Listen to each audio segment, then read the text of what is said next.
Marahil naging makabuluhan sa lahat ang buhay at iniwang legasiya ng tinaguriang The People's Pope na si Pope Francis sa simbahang Katolika. Pero iba siguro ang naging epekto nito kung ikay naging malapit na kaibigan ng Santo Papa. Viral kasi kamakailan ang video kung saan pinayagang makalapit ang isang madre sa puntod ni Lolo Kiko upang mas masinayaan ang kanyang mga labi.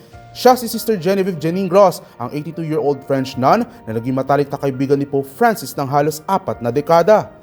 Ayon sa Vatican, tanging mga male clergy lamang ang maaaring makalapit sa kabaong ni Pope Francis tulad ng mga pari, kardinal at bishop, ngunit binigyan ng exception para sa madreng ito. Sa video, may kitang nagdasal at nagluluksa ang madre nang makita si Pope Francis sa kanyang huling himlayan.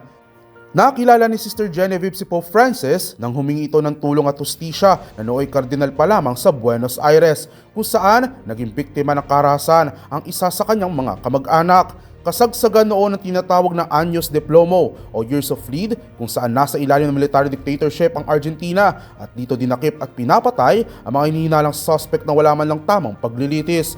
Sa idinulog na tulong ni Sister Genevieve ay para payagan itong muling ilibing ang kanyang kaanak sa Santa Cruz Church sa Argentina na pinintulutan naman ni Pope Francis bilang isang gawa ng kabutihan. At mula rito, nagsimula ang kanilang mahaba at matatag na dekada ng pagkakaibigan. Ayon sa ulat ng Vatican News, simula noon ay regular nang dumadalaw ang madre sa Vatican at iniimbita ng mga miyembro ng LGBT, mga taong walang tirahan at iba pang nasa laylayan upang dumalo sa mga public appearance ng Santo Papa.